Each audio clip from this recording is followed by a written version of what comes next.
meeting.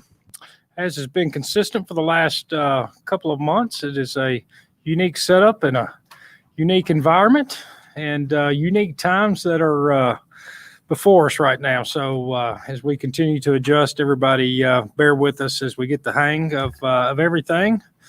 I would like to kind of start tonight and with my gratitude, I guess, that I was reelected for another term of as your chairman of the Planning Commission. All kidding aside, it's an honor. It's a pleasure. It's been many years now. It's a city I've grown up in and city I plan to live in for many years to come. And so it's been an honor to serve in this role, to serve amongst this body and serve amongst peers and commissioners and all the people that have come and gone in the years that I've been here. So thank you all for that. Did miss last month. My youngest finally graduated from high school. And we got the formal graduation, which was a neat deal. So it was a very special Thursday within my family and the youngest. So we're getting ready to adjust to the empty nest in my home. So ought to be interesting and exciting times here coming up for us. With that being said, our first thing up is to set our agenda. I am not aware of any changes, amendments, or adjustments on it. Anybody else has anything else? Seeing nothing, we will set the agenda as stated. And as we begin tonight, we do have a new member amongst our Planning Commission. And so we'd like to welcome Chris Long as our newest member to the Planning Commission, replacing Jennifer Stanley on the board.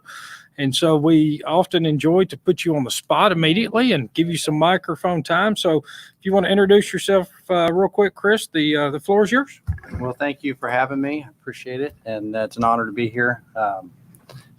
Again, Chris Long. I have been in Mount Juliet for 15 years.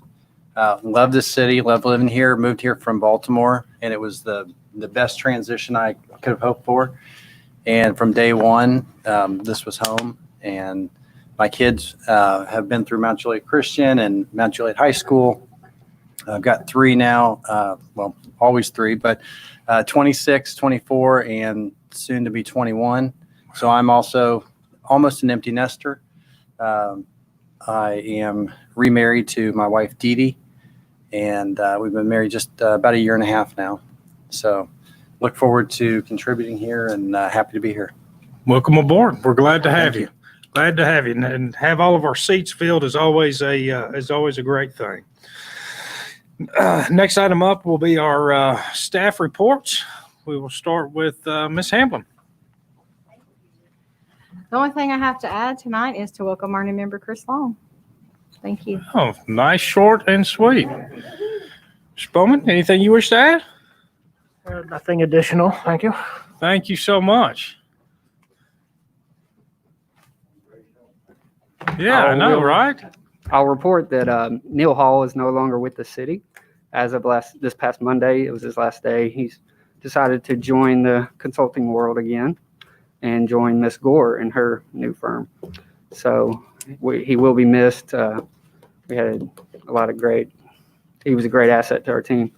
But Andy and I we've selected a new city engineer. He's going to start July 30th, and we're excited to have him. I think he'll be a great asset to our team. So you'll probably get to meet him at the next meeting in August. Great news. As far as projects, the bridge widening project, we finished acquisitions this week. So it is on TDOT's schedule to bid that in August. So excited that's finally going to get going. Probably start construction in October, I'd say. So that's all I have. How close are we to the Division Greenway being 100% down through there? We're about a month away for that to be complete. They're required to complete it by the end of September, and I think they'll be a month ahead of schedule on that. It's looking good. What about the sidewalks on Lebanon Road?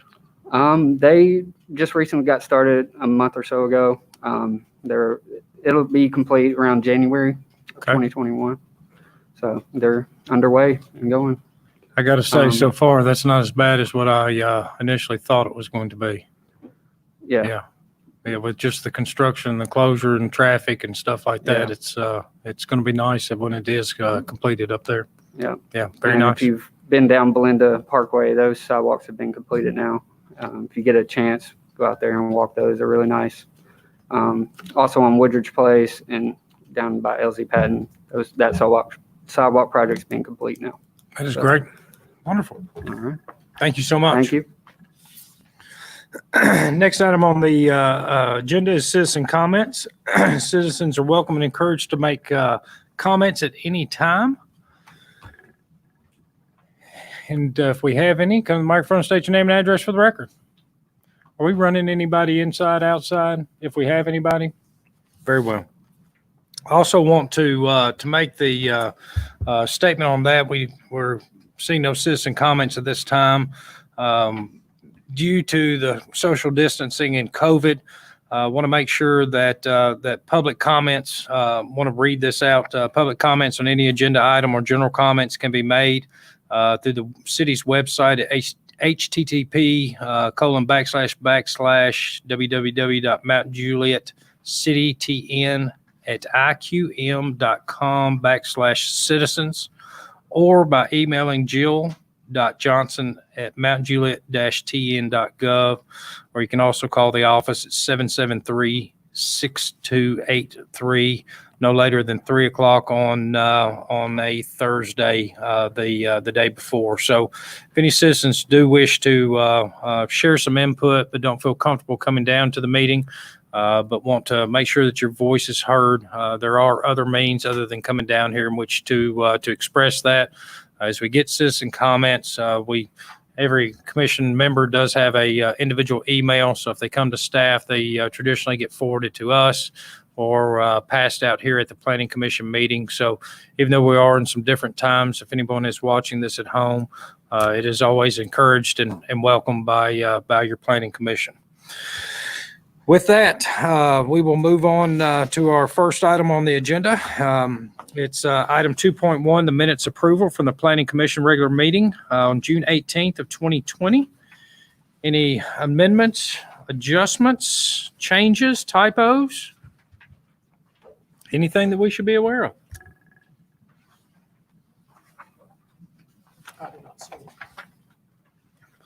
Seeing none at this time, looking for a motion in regards to this item on our agenda. I'll make a motion to approve. Motion, second by Commissioner Franklin. All those in favor signify by saying aye and raising your hand. Aye. Against? Abstentions? So approved.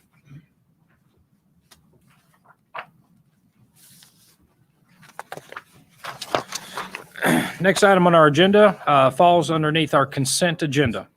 We'll begin with item 3.1, Beckwith Crossing Phase 2 Sewer Letter of Credit, number SYND 693-68327-819 in the amount of $99,769.50 can be released.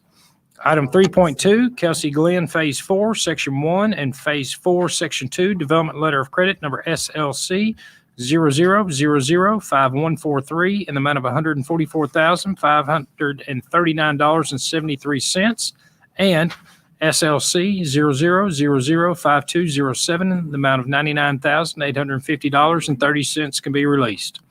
Item 3.3, Silver Springs Phase 3 and 4 Sewer Letter of Credit number 1102 in the amount of $71,127.38 can be released. Item 3.4, Stone Hollow Phase 4, Section 3, Sewer Letter of Credit number 900-19983 in the amount of $25,995 can be released. Item 3.5, review the final plat for Jackson Hills Phase 6, Section 6C, located at Plowson Road. Item 3.6, review the final plat for the Reserve at Wright Farms Phase 2B, located at Rothman Boulevard and Caresbrook Drive. Item 3.7, review the final plat for Wright Farms, Section 6A, located at Harrisburg Lane and Rothman Boulevard.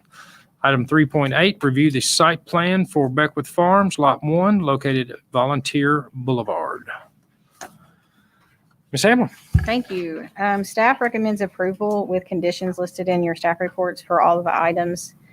you listed off. Item 3.8, I did want to remind you that they are asking for a waiver to the the industrial design guidelines to allow the tilt-up concrete. If you guys remember, that's the SEVA building that was damaged 100% in the tornado.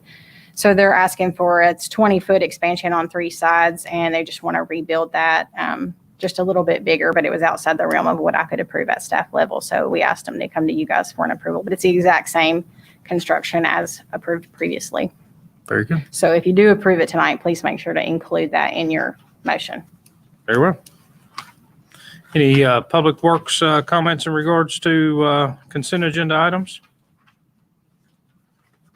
No further comment? Questions or comments from the commission? Seeing no questions right now, I'd like to call for citizen comments. Any citizen wishing to make comment on this item, welcome and encouraged to do so. Name and address for the record.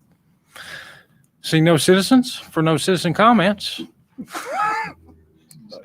we'll close our planning commission meeting in order to open a public hearing.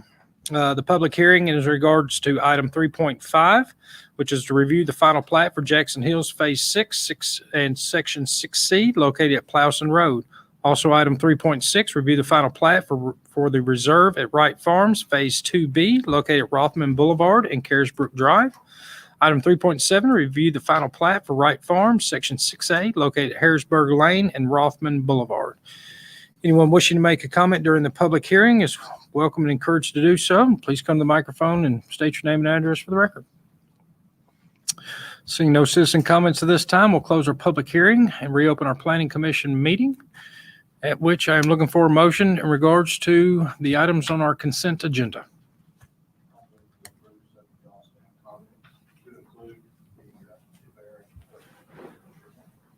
Very well. Think she barely beat you. We have a motion and a second for approval, subject to staff comments and the approval of the variance. All those in favor signify by saying aye and raising your hand. Aye. Against? Abstentions? So approved. Next item on our agenda falls underneath that final plats. Item 4.1, which is review the final plat for Nichols Vale Phase 8 located at Tenney Park Lane. Mr. Baughman.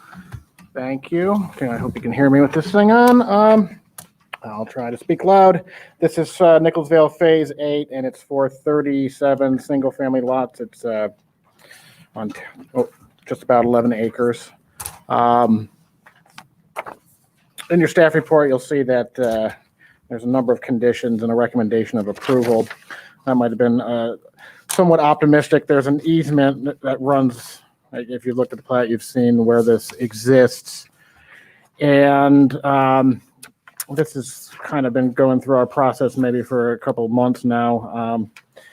And hoping to have that easement situation taken care of by this meeting. But as it exists now, it's still there, and it does significantly impact some of the lots there by reducing the building area, and also some of the lot lines, you can see they are actually within that easement. So there's some ambiguity on there as to whether or not it's there or it's gone on some areas, but it is remaining, and it does impact those lots, as you can see. So with that and the number of other conditions we have here, it would be, against, I think, my judgment to say recommend approval of this until that easement scenario is taken care of, because the rest of the conditions we have there are fairly addressable, or, fairly reasonable. They can be addressed between now and then. However, there is some, hesitation on our part to recommend approval with the access easements that are there and how they impact the plat and how that's going to be, taken care of. So with that, we are not recommending approval of this at this time, unless something can be addressed with that, to take care of it. And I guess that's probably the biggest things on this. As far as planning goes, I know Public Works has some comments too, but that's about it on this for now. Thank you. So is that right, staff? Because my sheet says staff recommends approval. So staff does not recommend the approval of this. time. Right, I maybe hoping everything could be taken care of, and it's still with that hanging out there as, not, something not fully taken, addressed yet. I think it's not wise to recommend approval at this time. Sure. Please, Commissioner Turner. Hey, John? Yes, sir. I have a question concerning the last paragraph under analysis. Staff has expressed concerns with the proposed building envelopes for lots 625, 626, 627, 631, and their potential to be unbuildable. Has the applicant provided some additional plans, house plans, that could accommodate that lot? I did speak to the applicant, and they said they are working, they have a product that they can make fit there, yes. They're working on it now. And would that be acceptable with the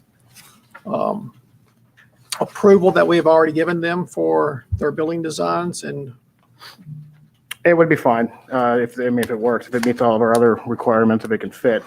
That's not necessarily the only issue, I would say, with this. It's just, I would maybe let the applicant speak as to what they want to do with, what they intend to do about the existing easements there. Those existing easements, they're still there. They haven't been removed. And they have as far as I know, they have a purpose that serves there's a lot there that has no other access, not in this subdivision to the south.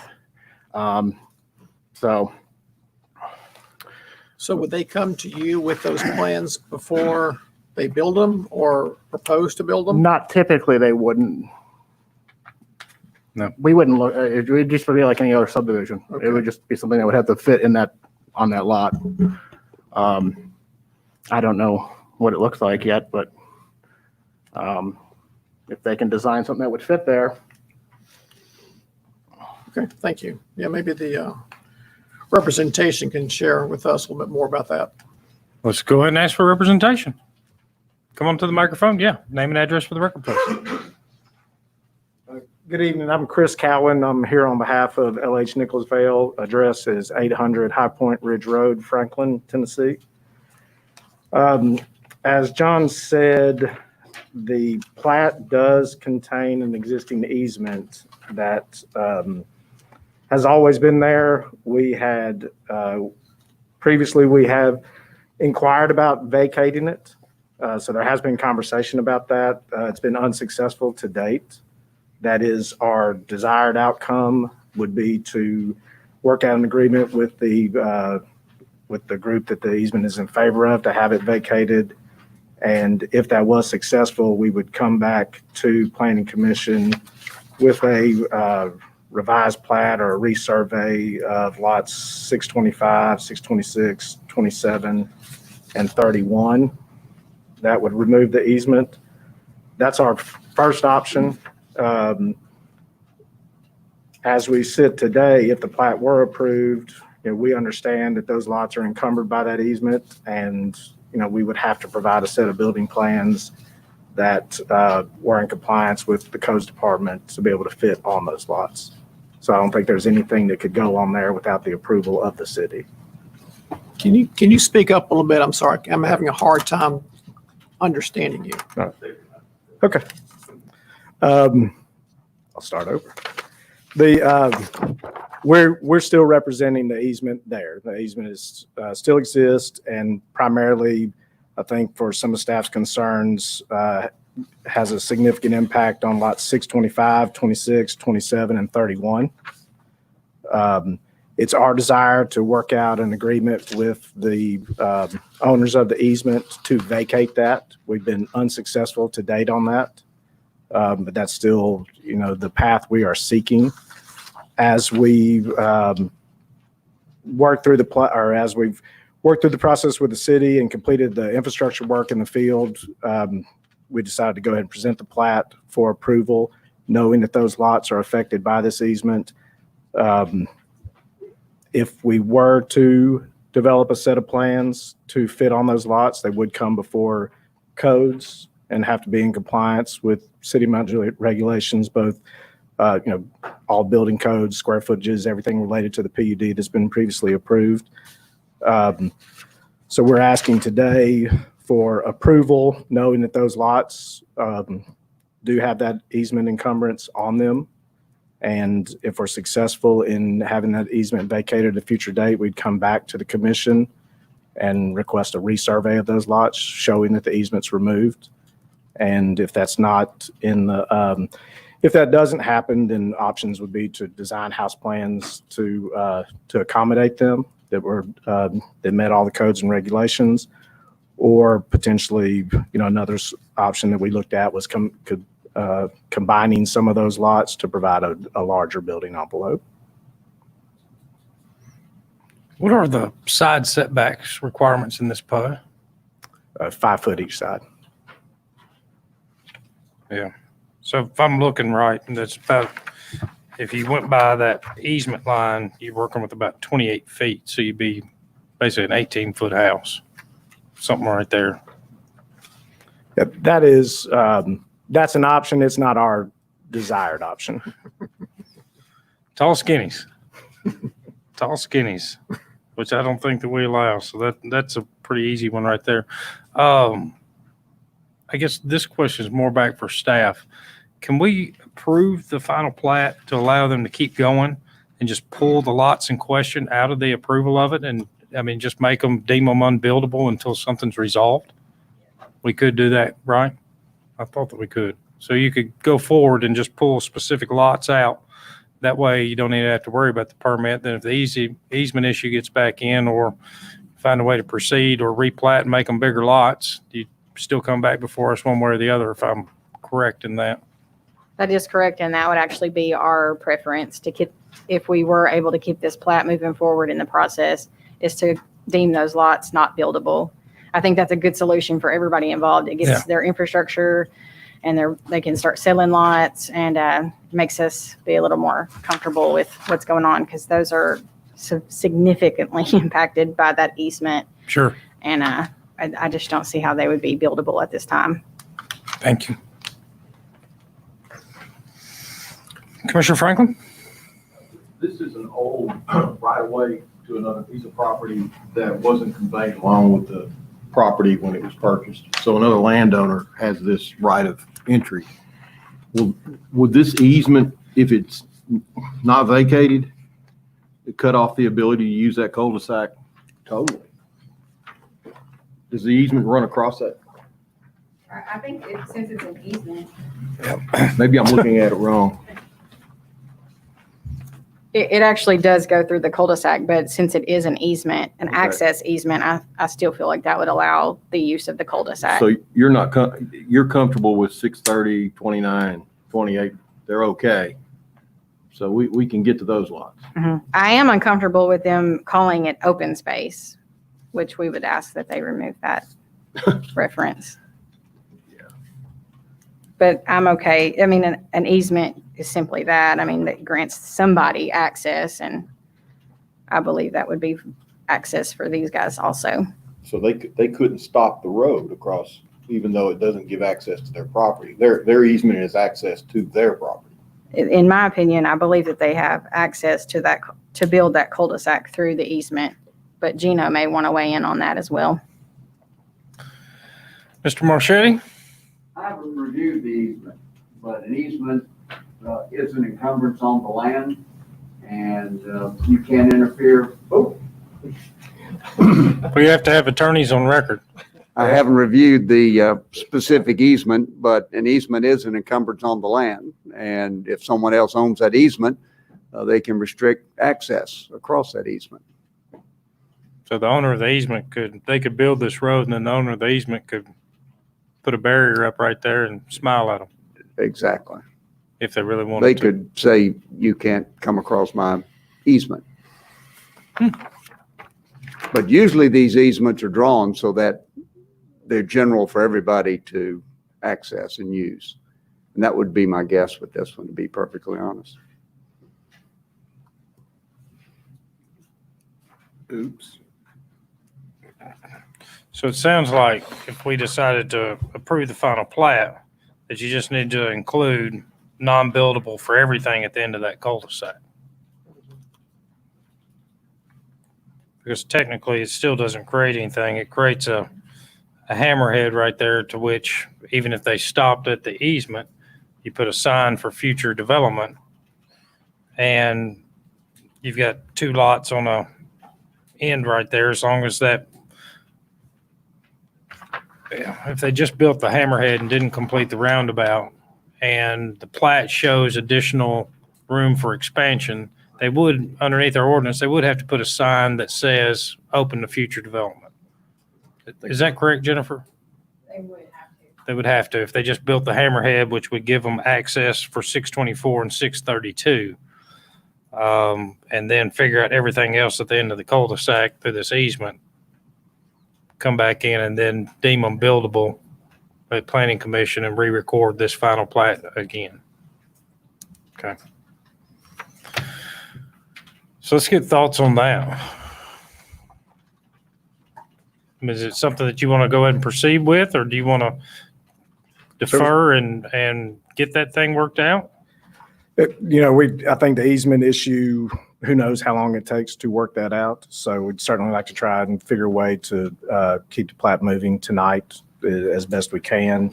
Are we saying that potentially it would be approved with the exception of 625 through 631?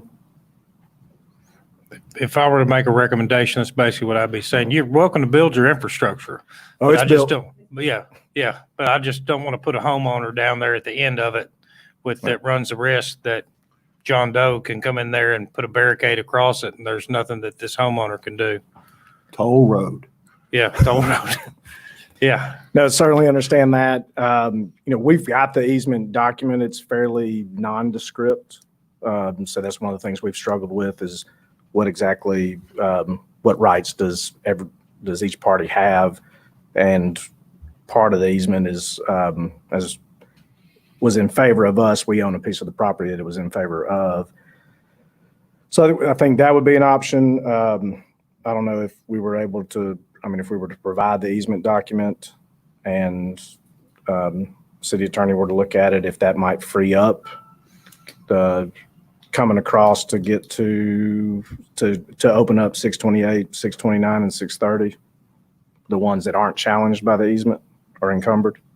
Well, they're all, I guess the way the city attorney interpreted it, that they're all challenged by the easement, because if things go wrong with your negotiation and acquisition of the easement, and you make them mad, and mad people can do crazy things sometimes, they could technically come up there and park their 18-wheeler across your road, and there's nothing at all that you nor police department or anybody can do about it. And then those homeowners have a house down there at the end of that cul-de-sac that also all of a sudden can't get to their home because of an issue that we approved and didn't get worked out. So it's just saying that let's just, bring it back, get the easement off of there, get it acquired, and make sure everything goes smoothly with it.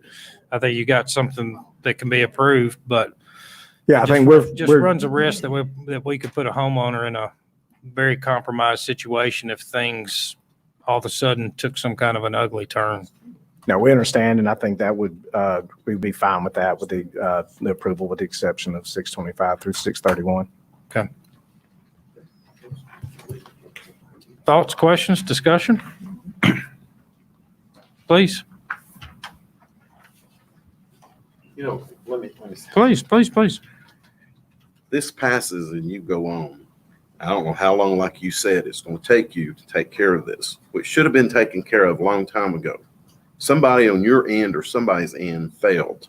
This should have been taken care of. As we were saying, this has already been approved. All of this subdivision, except this little part right here, in this, right? These people who buy these houses up here, y'all need to tell them.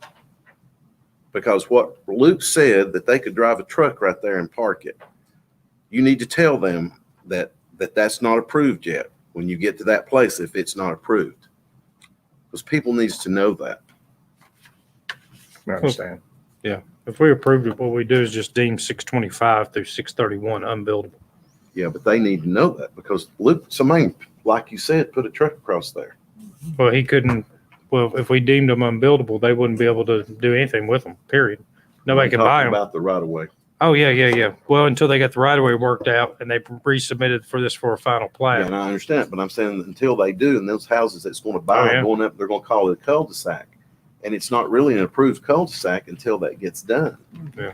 So we've through the years, we all know that we've had people come back in here, well, I didn't know, or this or that. And they see this and it looks like it's going to be a cul-de-sac and somebody says, oh, we're going to work that out. Well, that's all well and good, but what if you don't work it out?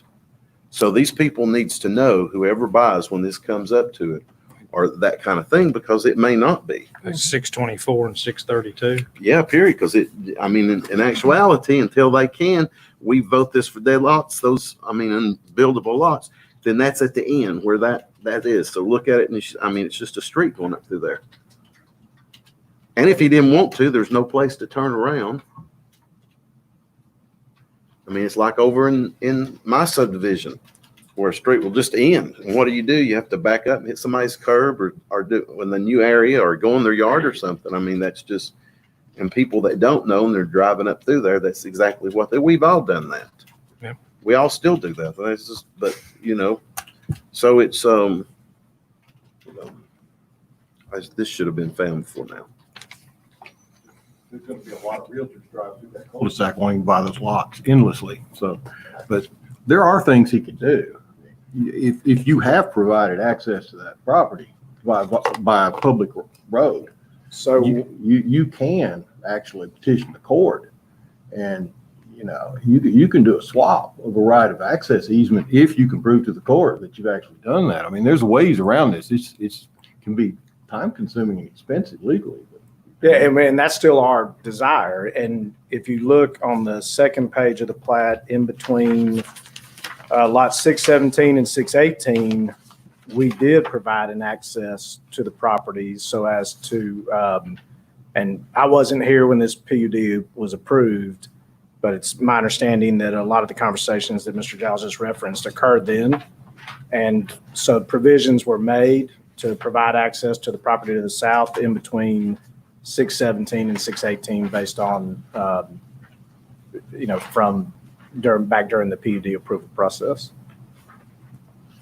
Well, a 26.5 foot wide easement replacing a 50-foot wide easement might be, I don't know. A court or a judge will decide that, I guess, but it could be a long time if you had to go that route. We just don't know. We just don't know how long this will take. This would be years ago, but if I'm not mistaken, this stems from potential of joining this property. I forget whose farm it is up there across from Sonic or whatever. That farm, that was the intention of that years ago, if I'm not mistaken. Is that right? Is that what that is? Yeah, was to potentially adjoin those two properties for future development at one I point. don't know what you're talking about. Interesting. Further questions or comments? Good discussion. Right? Mr. Sushi, please. Does you know who the people are that controls the right of way? The easement that's Right there, of way? the easement, Yes. personally, no, but we know the property that was in favor of, which is the properties that front Faulkner Lane. So if you look back through the chain of title, that easement, I may let Ryan Lovelace, Civil Site Design. There's actually, if I remember right, 7 or 8 folks that are up and down Faulkner that easement is in favor of back in the 70s. It shows up on a plat. It's on our property, and we were part of that plat back in those days. And then we bought this property for part of Nichols Vale, and that easement was for 7 or 8 people, and we actually own 2, maybe 3 of the tracks. So it's one person that's left that needs that easement, but the other people have combined their parcels and now all front on Faulkner Lane. So it's a process to get this through. We thought we had it worked out long ago. It's been part of the PUD since 2014. That easement to go up to the right of way was what we had provided all along. That was part of the PUD. Again, we thought it was worked out, and obviously we still need to work it out a little bit more. But I think we're in favor of what you guys are suggesting tonight to let this move forward. We have a ton of infrastructure on the ground, ton of lots to be sold. I think holding back on those handful of lots is agreeable by us tonight, as we have more time to work out this easement and the options on the easement abandonment, and if it may be abandoned or it doesn't. We'll have to hold off on those lots until that time. Do you know who you're negotiating with, though? There is an There's an individual. attorney that is representing the individual that's left, that's landlocked, that shows up on that old PUD. Yes, we are aware of who that is. What's your confidence level of providing them accessibility? Accessibility. If they still won't seek accessibility, they might want monetary more than they want accessibility. and Yeah, That is all they true. might want that. I just said That is all might. But That they is all might want a monetary agreement more than accessibility agreement. That is Should true. they turn and just say, I want access, I really don't need any money? What is your confidence level to give them access? We have confidence that we have the ability to give them access. It just depends, do they want to abandon the easement or not? And this is something we have to work through. I mean, so I don't know at this time to give you a percentage of, but we're very hopeful, because obviously we have a lot of money on the ground and a lot of lots that are going to be held up.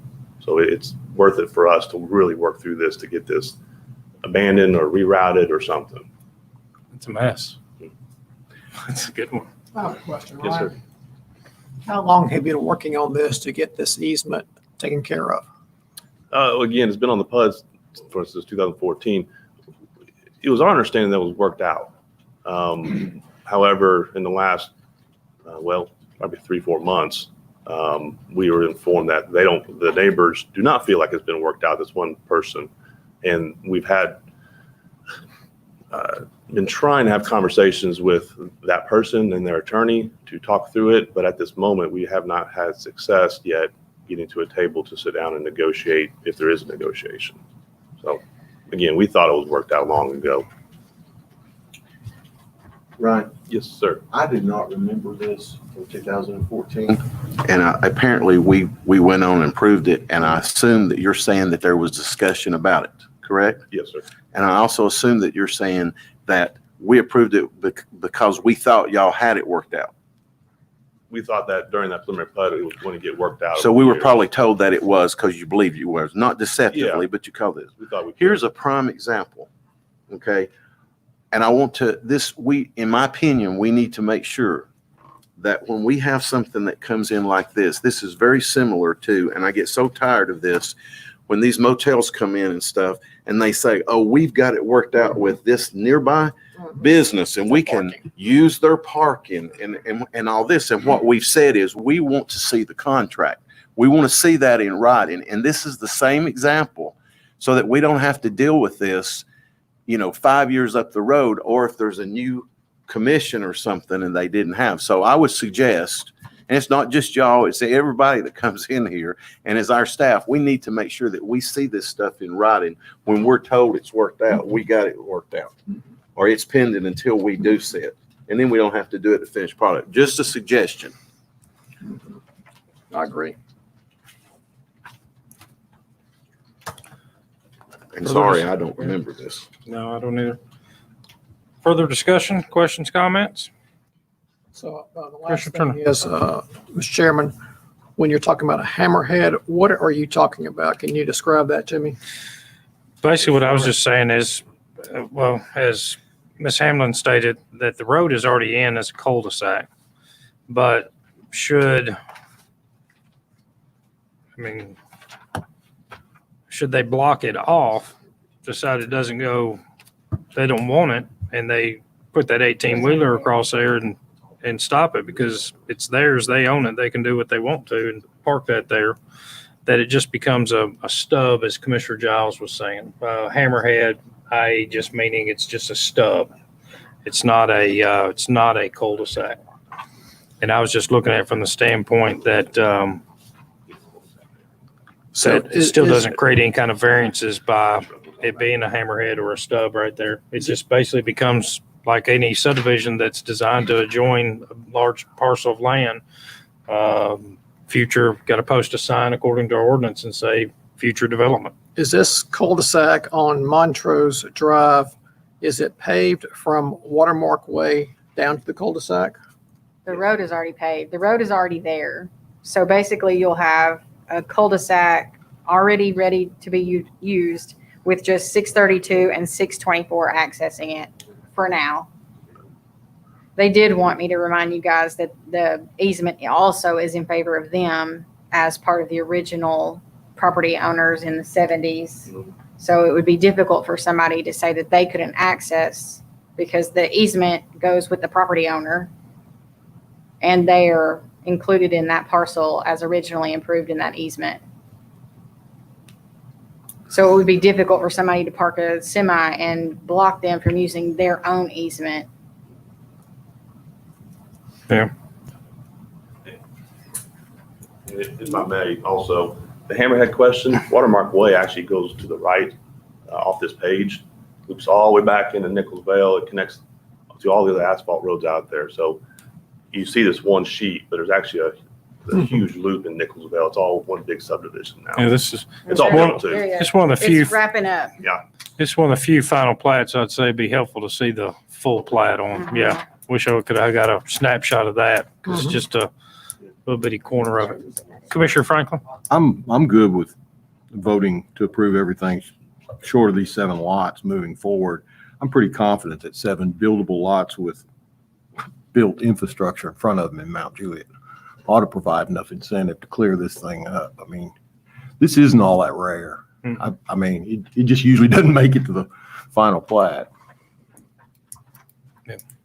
And in their defense, this development has changed hands several times, so. Yeah. Mr. Chris is not the original developer of this development.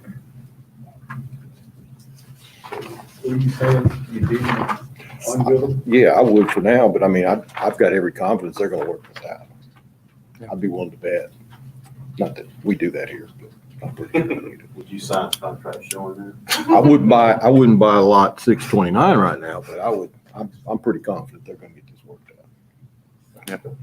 So like, would you put like a concrete barrier across that road coming there on Watermark Way and Montrose Drive? We wouldn't recommend No. providing any barriers, especially for emergency services. I mean, even though that's a vacant lot, somebody could be out there playing and a kid. I mean, we would never recommend that. I say we just leave the road alone and just deem those lots unbuildable at this time. And then they can bring that back in at a later date once they get that easement issue worked out. The road's already there, so I would never recommend blocking it off. Would the police be patrolling that area for people that want to park there and nice quiet place to party? Watch the submarine races. Horseshoe Cove. Hickory Hills. I mean, Yeah, I Those just are don't like that. recommend. I think that's blocking my that road concern off. is just like, Yeah. for the homeowners there on 632 and 624, when people are driving there in the middle of the night and throwing trash and everything else in that area. So looking at public safety is my concern here. Right, I understand. It is in the city limits already, so it's already been accepted. So it's, Well, it would be accepted as part of this plat. yeah. Yeah. So giving our emergency services to them. They own all the way around that square where the roundabout, both sides. Correct, and then end, because I don't have the whole thing either. So, and I can't see what that says right there. Okay. Further questions, comments? Seeing none, we'll call for citizen comments at this time. Seeing no citizens to make citizen comments. Looking for a motion in regards to this item on our agenda. I will make a motion to approve, subject to deeming lots 625 through 631 unbuildable Also subject to signs being placed on both the east and west side of Montrose Drive stating whatever our ordinance requires for future development, just so homeowners are aware that there's a possibility that these additional 7 lots are being able to be built for the future, not a barricade, but just simple signs within the property they already own. They can put the signs on 625, just needs to be somewhat adjacent to the property lines of 632 and 624. But I'd like a sign on both sides of the road until that's done for realtor purposes and specifically for the potential buyers of 632 and 624 to make sure that they're aware of what could or couldn't happen right there. I think that would be prudent on our behalf to do that. What may I also say? I think the Please. word possibility is the word possible instead of will until you get that worked out. Yeah. So if the signs go up afterwards, so I think that's right. Yeah, and subject to all staff comments. That'd be my motion. It's a motion and a second. All those in favor signify by saying aye and raising your hand. Aye. Against? Abstentions? So approved.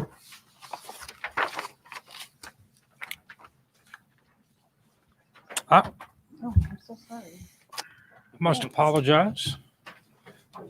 That item 4.1 does, as a final plat, require a public hearing. So we will close our planning commission meeting in order to open a public hearing. Public hearing is in regards to item 4.1, which is review the final plat for Nichols Vale Phase 8 located at Tenny Park Lane. Anyone wishing to make comment during the public hearing is welcome and encouraged to do so. Seeing no comments at this time, we will close our public hearing in which to reopen our planning commission. And at this time, we will hear our next item on the agenda, which falls underneath a site plan. It's item 5.1, is to review the site plan for First Baptist Church Sanctuary Edition located at 735 North Mount Juliet Road. Ms. Hamlin. Thank you. While this property was damaged in the tornado, this almost 30,000 square foot addition to their sanctuary was planned ahead of that. Along with that addition, they intend on including 96 additional parking spaces. And actually, this plan almost made it to the consent agenda. I just couldn't get comfortable with the block that they provide or that they're proposing on the elevations.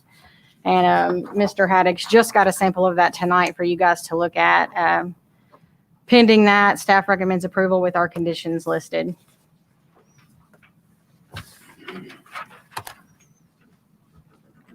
Public Works recommends approval of this item. The applicants agree to all of our comments. Couple transportation improvement projects that they will be doing is upgrading all the sidewalks along Mount Juliet Road to meet ADA compliance. New sidewalk down Northwest Rutland to their second entrance to the church. And then widening Northwest Rutland to provide a left turn lane into their first entrance there. And that's all I have. Very good. Questions or comments from the commission? Let's ask for representation just because I want to see this block. That's not a block. That's all they got. Felt like Crocodile Dundee, that's not a knife. Supposed to have a full size. I can bring them up. I've got a whole box of them. Or is it? Yeah, that'd be just fine. We are in agreement with Joe Haddock, Civil Site Design Group, 2305 Klein Avenue. We are in agreement with all staff comments and conditions. We respectfully request the waiver for what the architect decided to call ground face gray block, as well as the metal canopy on the building. Similar to the metal canopy that's already in front of the children's wing. So it just matches the existing condition. We have in front of you is a sample of gray block. On the building, the architect's intent is to create just an architectural element within the building.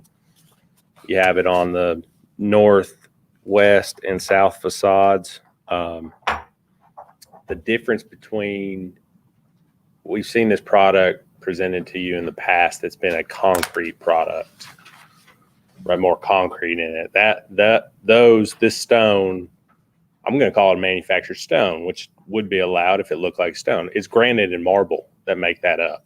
So it's not concrete. Granite, I mean, although you can use granite. Y'all get where I'm going. Sure. What's the size of this when it's not a sample? That's standard 8 by 8 by 16. So it's an 8 by 8 by 6. It's a block. It's a block. That, and hence his term block on the elevation, but it's actually a manufactured stone product. It can come in a polished face or more of a, I guess unpolished. I'll use unpolished. Sorry, I'm not the architect, so natural. Sure. Is this? What's that? What are they going to choose though? Do they not know what they're going to do? Are they going to do it polished or are they going to do it unpolished? I believe that they would prefer the unpolished. Really? But they would be open. You don't see that? I personally think a little bit of polish sit back there would look good against that brick.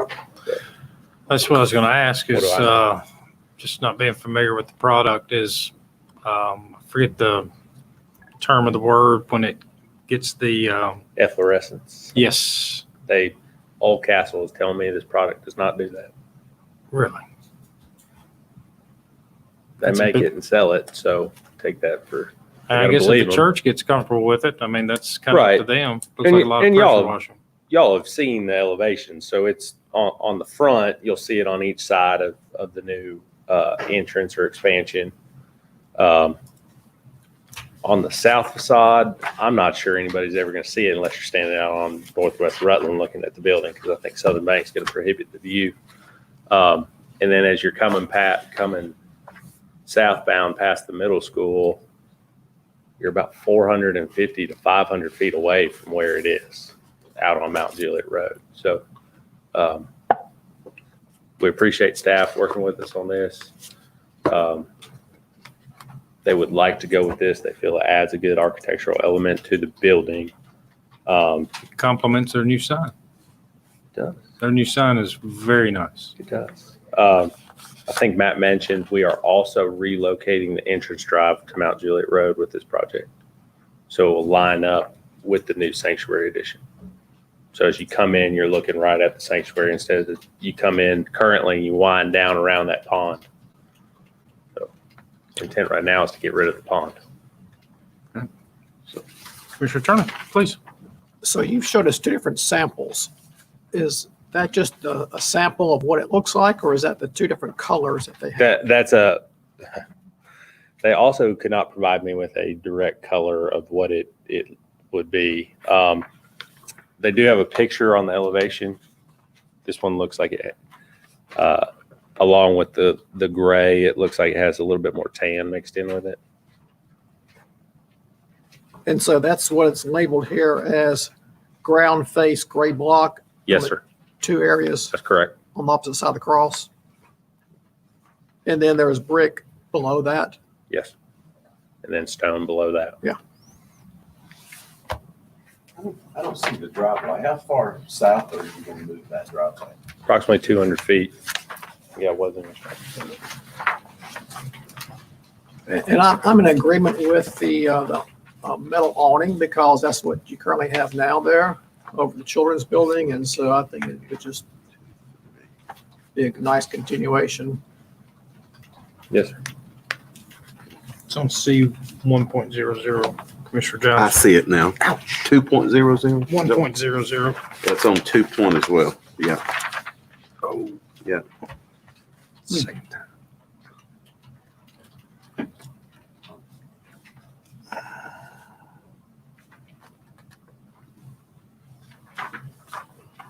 Is that going to continue with the relocation? Is that going to continue to be the access point for school in the morning?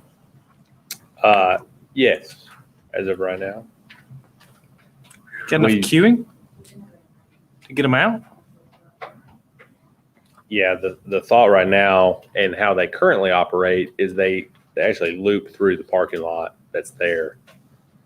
Currently, they come in, they hit the first bay of parking, then loop back to give them an extra 50 or so feet.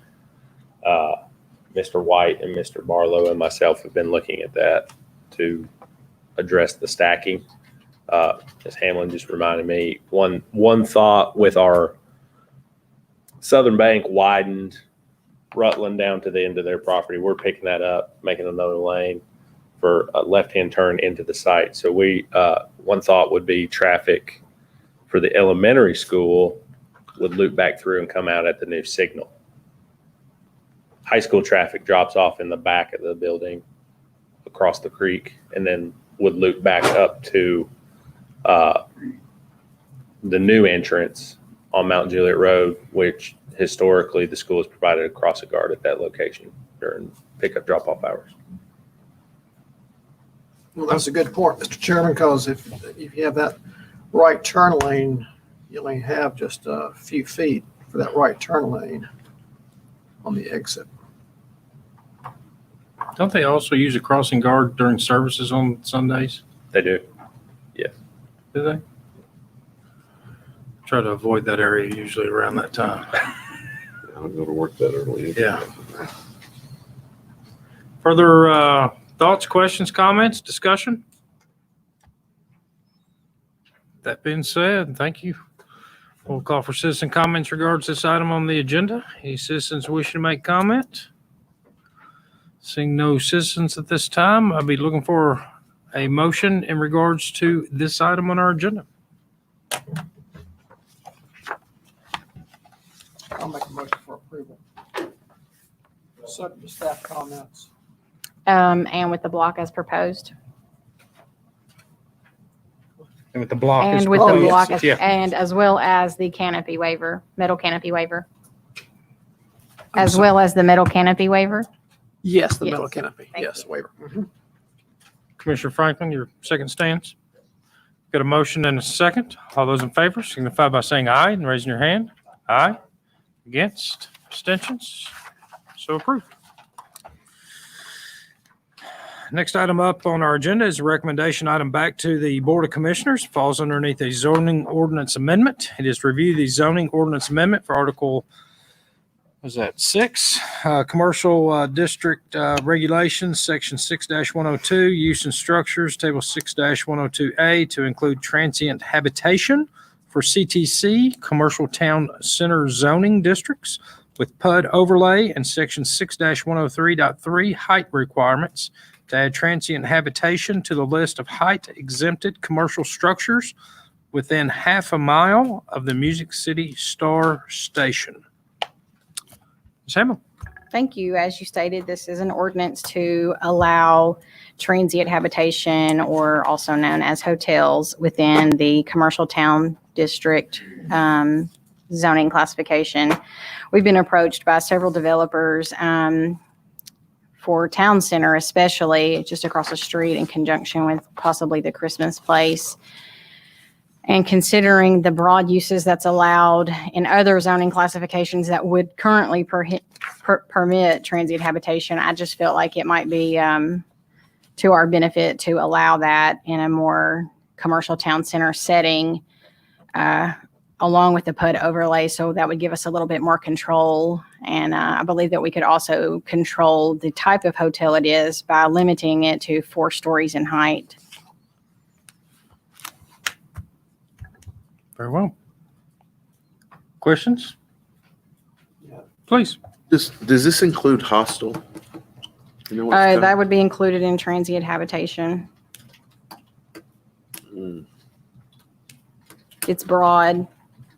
You can certainly limit it and just, rather than saying transient habitation, maybe create your own use classification to just hotels. Would he be able to do that, Gino? Mhm. What'd you say, Sam? Bed and Bed breakfast. and- Yeah. Do a classification as like a boutique hotel. To keep out, do you really want a Hampton Inn stuck in the middle of town? That's a question for our attorney.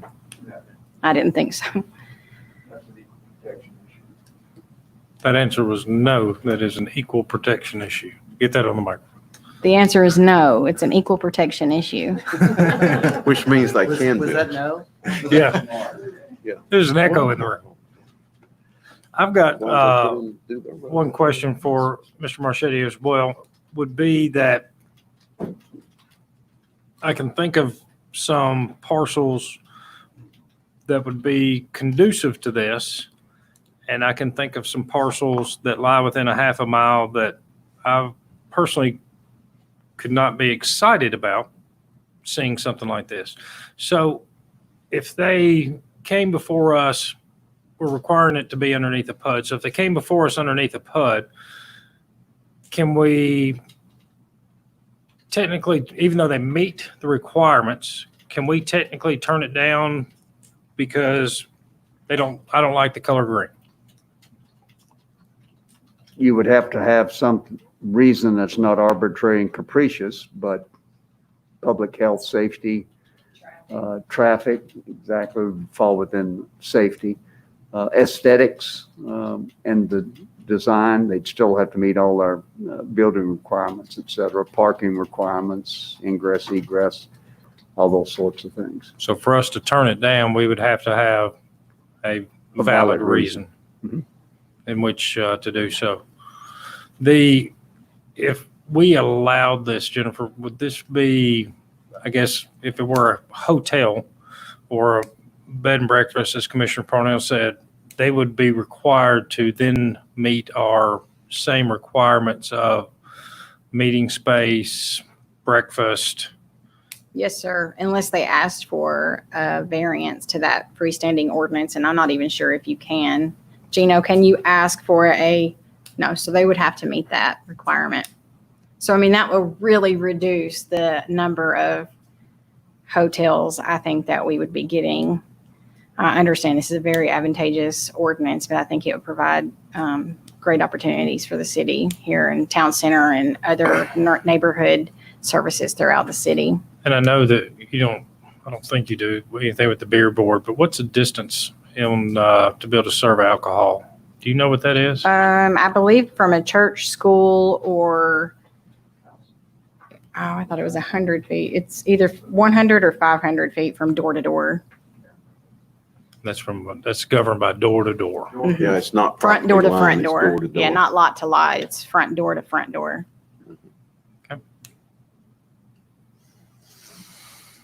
Why half mile? Just why was that?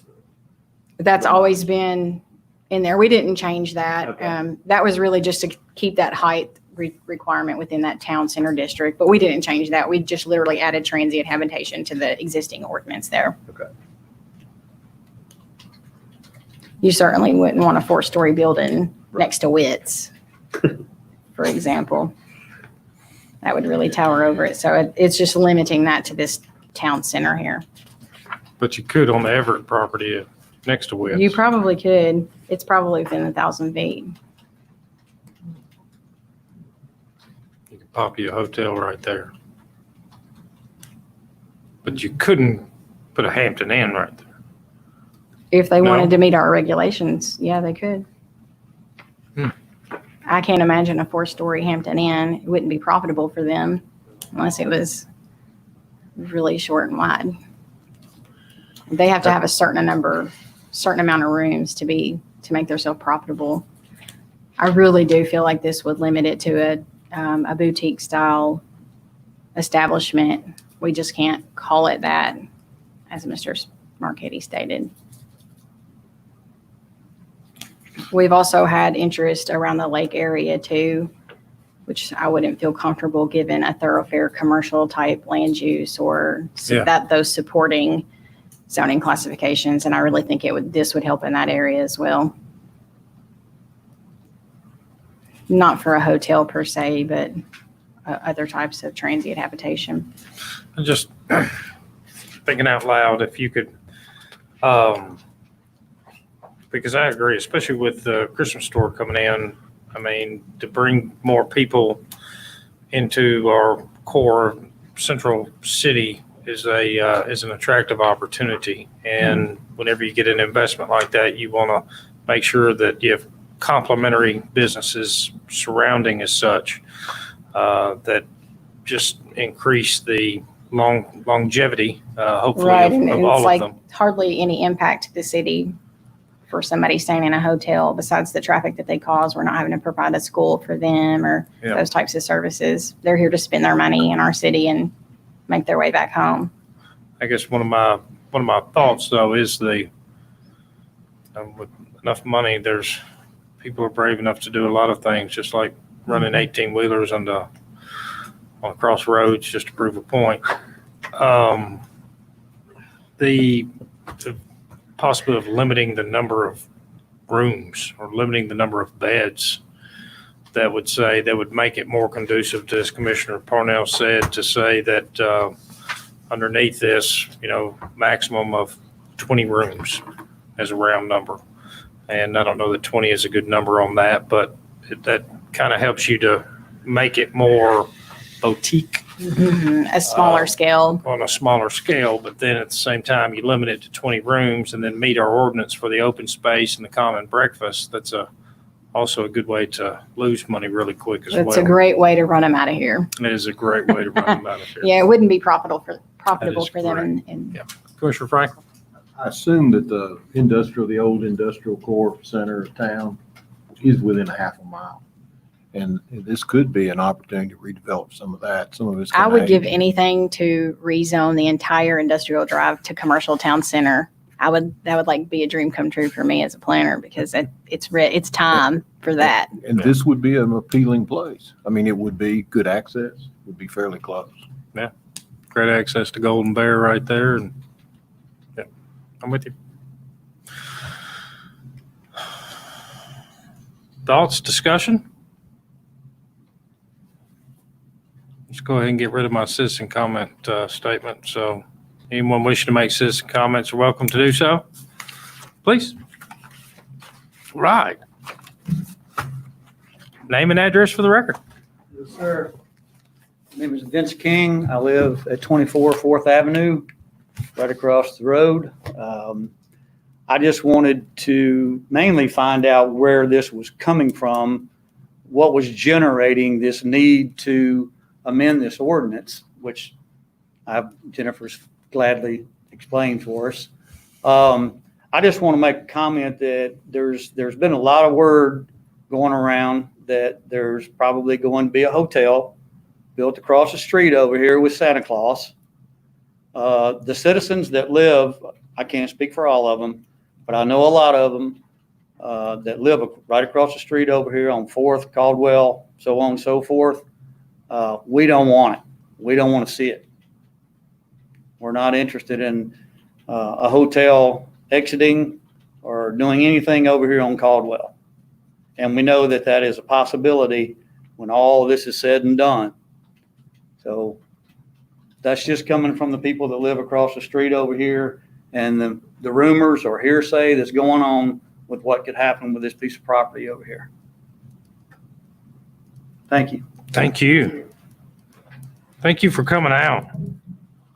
I would Yes, just like sir. to respond to his comment about Please. the Caldwell traffic. In no circumstance ever without significantly widening that road would we ever allow that developer to dump his traffic on that street. I believe the intent for that, if it ever did come to fruition, would be to access the main entrance to the existing Christmas place and utilize that same entrance for the whole entire development.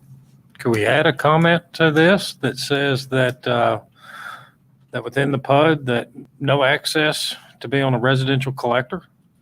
You certainly could, but not really technically in the PUD part. That would just be a Yeah, condition yeah, of the PUD. But yeah. we can add a number. See how it says 5 next to the P?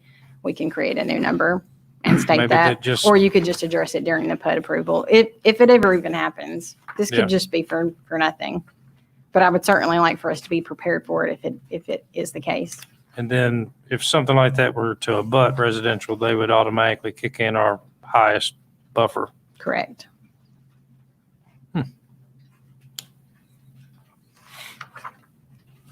And again, this isn't just coming from the development across the street. It's also driven by interest expressed near Cedar Creek I mean, just for discussion purposes, because it lies within that 105, and I love where you guys live back over there, 4th Street, Caldwell, and all of that. It's a great streets if nobody's driven down them. It's old Mount Juliet. It is It's Old my Mount favorite part of Juliet. town. I like it, and there's several houses in there that I wish would go to for sale because I would love to have several. Would this, because it's within that half a mile proximity, let's just say that you took a couple of one of the older houses in there, and they took advantage of this. I mean, they're residential zoned right now, but let's just say one of the ones in particular is over there close to the park, right there. Got a beautiful old house right there, probably 4 or 5 bedroom. Would it open a door for one of those to potentially be converted to a bed and breakfast? One of those could actually be converted to a bed and breakfast now under residential zoning, should they come to the BZA and seek a conditional use permit. It's limited, I believe, by the number of rooms that they're allowed to utilize in their existing, and they have to live there too. Like there's have to be, like That's you would have to own it and you would have to. Operate it. Yeah. There's You can do different that- regulations. You can do that anyway. It's called a country Okay. inn, I believe, in our zoning ordinance. I did not know that. You could make this a supplemental use and make a higher standard go through the Board of Zoning Appeals with more qualifications to allow. Yeah, you could add it that it need to also have conditional use permit through the BZA. Is that what you were speaking of, Mr. Franklin? Yeah, I mean, if there's heartburn over what could or couldn't happen, I guess I'm just looking to the east side of this. I wasn't even really thinking about the west side of the road, but yeah, it would be possible for something to happen on that side. So Mr. Franklin's suggestion is instead of putting a P there, put a C there for conditional use permit. So therefore it's allowed, but they would have to go to the BZA and get a conditional use permit for that use. I think that's a great concession if you guys have a little heartburn about it. Yeah, it basically goes through. And the both, then BZA goes through has the planning. opportunity to limit the height and those types of things, the access,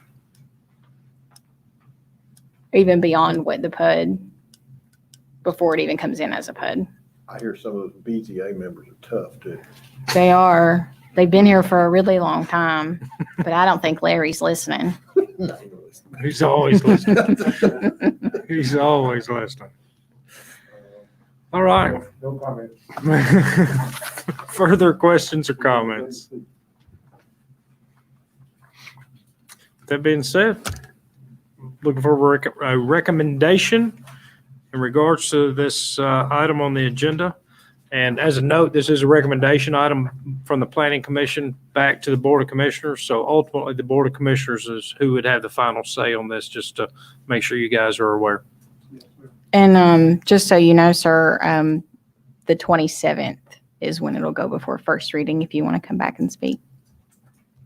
Shouldn't we put the C on there instead of?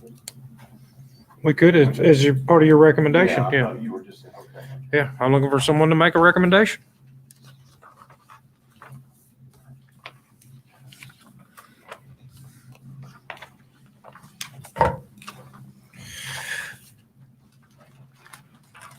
I will make a positive recommendation for this as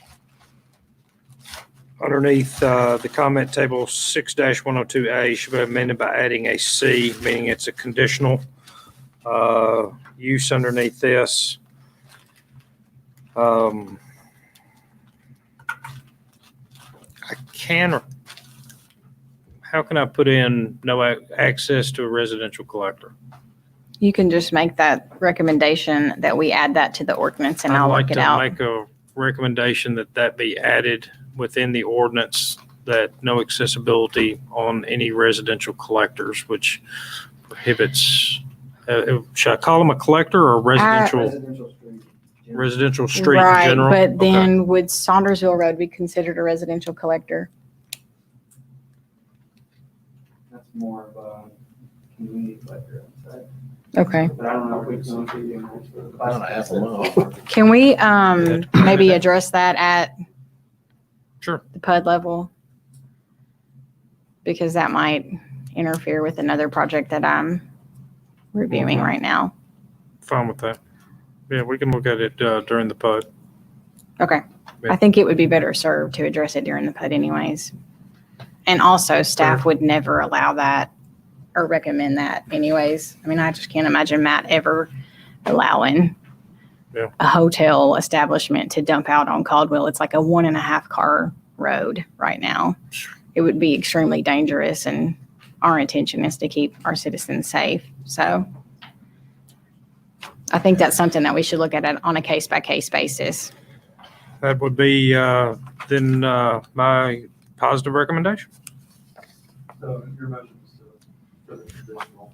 to change it underneath 6-102A to change it to a C instead of a P, meaning it's a conditional use, which therefore would require them to go to BOZA before us. I'll second. It's a motion and a second. All those in favor signify by saying aye and raising your hand. Aye. Against? Abstentions? It is a positive recommendation. With that being said, that is the conclusion of our meeting. I am looking for a motion to adjourn. Got a motion? Second by Commissioner Giles on that. He's excited. All in favor, signify by saying aye. Against? Abstentions? We are adjourned.